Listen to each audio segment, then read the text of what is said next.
Ya, assalamualaikum warahmatullahi wabarakatuh. Saya di sini akan mempresentasikan atau menjelaskan tentang metodologi Kitab Tuhfah Al-Ahwadi. Di dalam makalah ini itu terdapat 3 rumusan masalah. Yang pertama, biografi Imam Abu Ula Muhammad Abdurrahman. Yang kedua, bagaimana sistematika penulisan Kitab Tuhfah Al-Ahwadi. Yang ketiga, contoh bahan dalam Kitab Tuhfah Al-Ahwadi. Ya, langsung saja kita masuk ke dalam pembahasan. Yang pertama, biografi Imam Abu Ula Muhammad Abdurrahman. Nama lengkap beliau adalah Abu Ali Muhammad Abdurrahman bin Al-Alamah Al-Hafidh Al-Hajj As-Syekh Ar-Rahim bin Al-Hajj As-Syekh Bahadur Al-Mubarakfuri. Beliau ini adalah penulis Kitab Tuhfah Al-Ahwadi dan beliau dinasabkan pada sebuah kampung yang bernama Mubarakfuri, yang mana merupakan sebuah kampung besar yang ada di India, di tengah antara daerah Junfur, Nabaris, Ghazifur, dan Kulkubur. Dan beliau lahir pada tahun 1283 Hijriah di Mubarakfuri dan meninggal pada tahun 1353 Hijriah. Langsung terus, sejak kecil beliau itu telah menghatamkan Al-Quran dan belajar bahasa Urdu dan Farisi. Riah ilmiah beliau dimulai dari sebelah kampungnya sendiri, yang mana dari tempat itulah beliau belajar bahasa Arab yang berkaitan dengan nahwu, shorob, fikih, usul fikih, ilmu mantik, filsafat, serta ilmu-ilmu lainnya.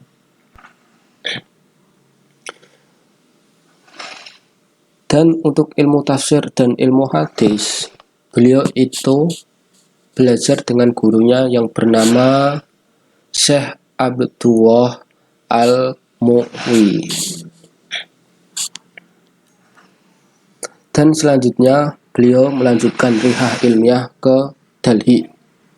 Itu atas gurunya dan izin orang tuanya untuk berguru ilmu hadis kepada Nadur Husain Al-Bihari. Guru beliau ini dikenal sebagai hujjah. Syekh Al-Kulli fi Al-Kulli, kepadanya Al-Mubarakfuri mempelajari kitab-kitab hadis seperti Sahih Bukhari, Sahih Muslim, Sunnah Abu Dawud, Sunnah At-Tirmidzi. Dan beliau mendapat ijazah dari gurunya itu untuk mempelajari kitab-kitab tersebut. Terus, setelah menguasai berbagai macam ilmu pengetahuan, Al-Mubarakfuri kembali ke kampung halamannya. Siang dan malam beliau memberikan pengajaran, mengajak manusia kepada jalan Allah dan menunjukkan jalan yang lurus. Bahkan beliau mendirikan sekolah yang diberi nama Ad-Dar At-Ta'lim. Ya, melalui sekolah ini beliau mengajarkan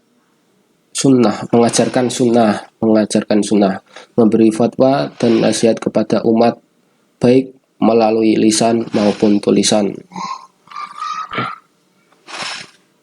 Dan beliau itu juga memiliki keistimewaan dalam ilmu hadis. Di antaranya keistimewaannya adalah beliau mampu membedakan hadis sahih, dhaif, marfu,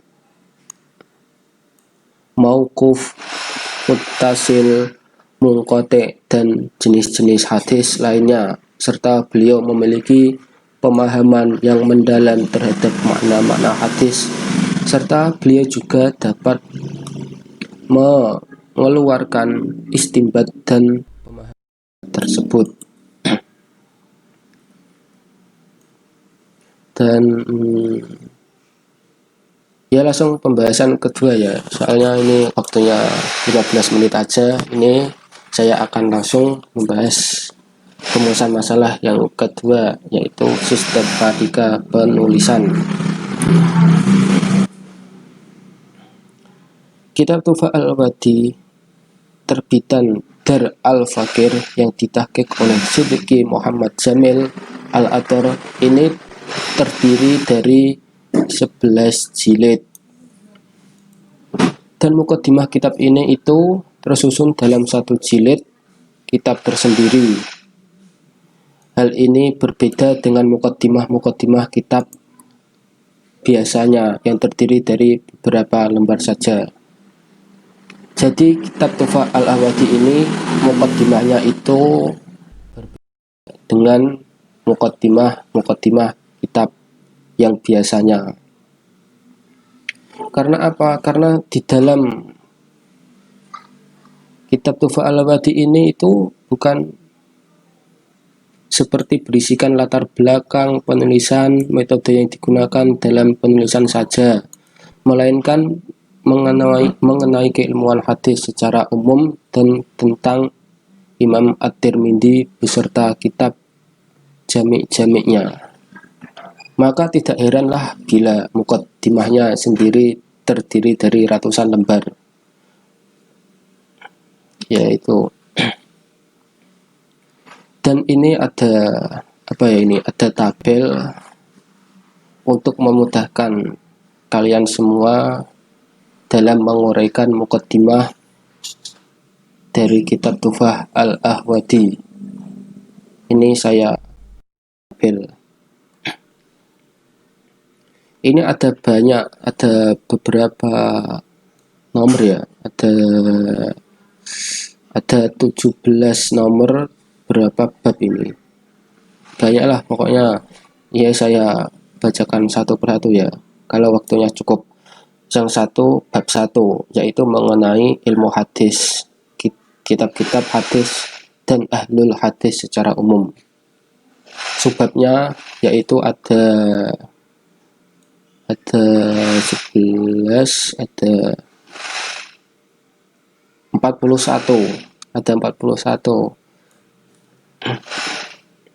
Ya saya ini menyingkatnya saja. Yang pertama itu batasan objek dan tujuan ilmu hadis. Yang kedua, keutamaan ilmu hadis dan ahlinya. Ini salah nomor ya. Ini aslinya 2. Ini 3. Ya, yang ketiga adalah hal yang berkaitan dengan kodifikasi hadis. Dan masih banyak lagi ya, ada 34 tadi, ada 34.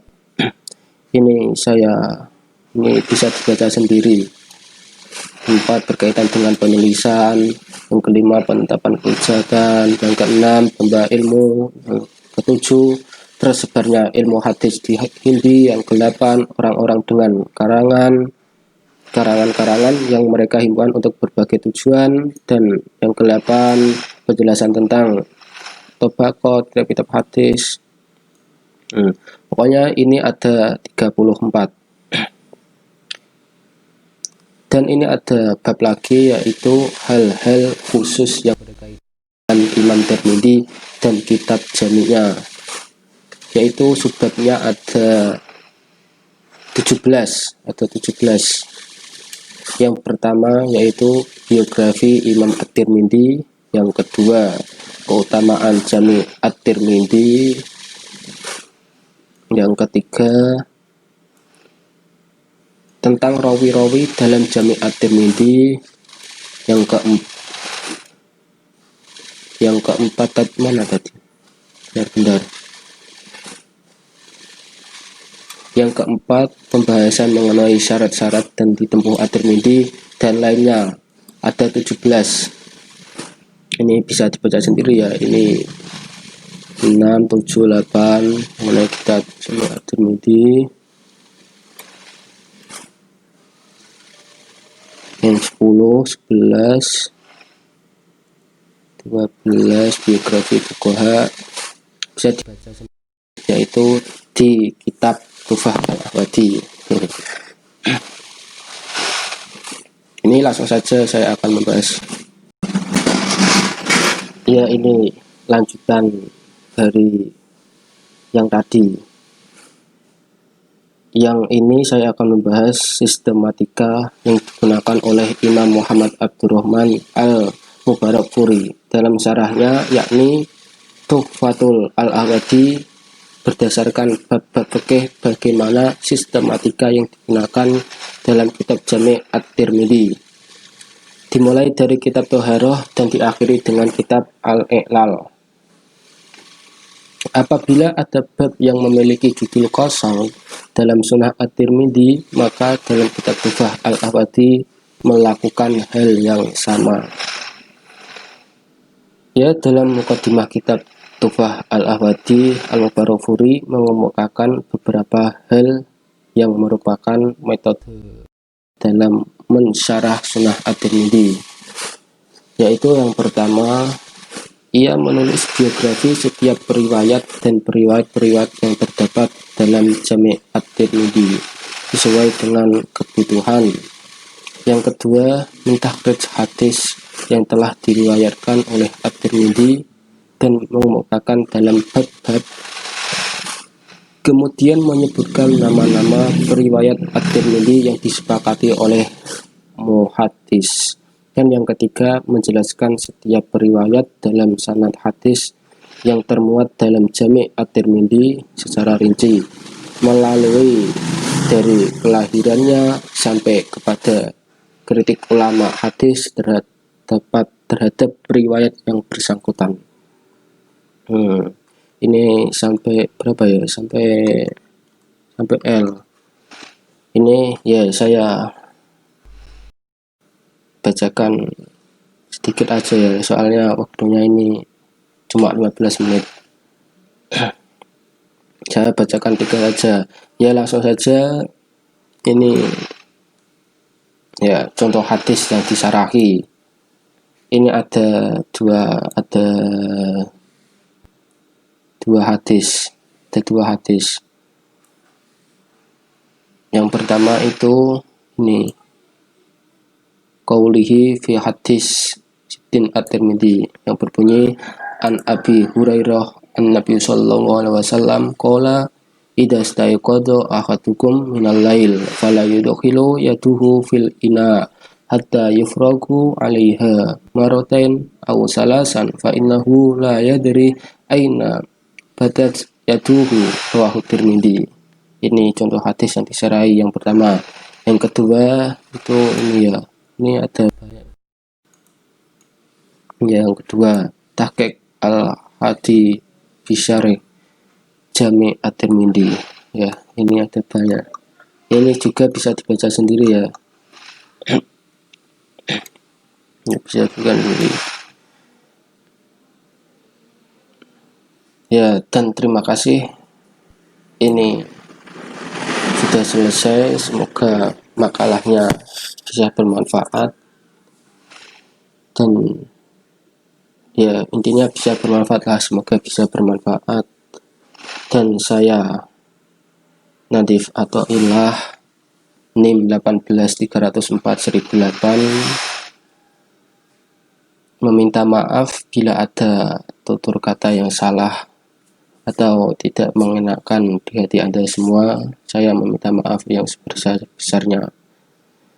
Saya membacakan kesimpulan dulu. Kitab Tuhfah Al-Ahwadi merupakan salah satu syarah dari Sunnah At-Tirmidzi yang ditulis oleh Abu Ula Muhammad Abdurrahman, yang memiliki nama asli Abu Al-Ali Muhammad Abdurrahman bin Al-Alamah Al-Hafidh Al-Hajj As-Syekh. Dan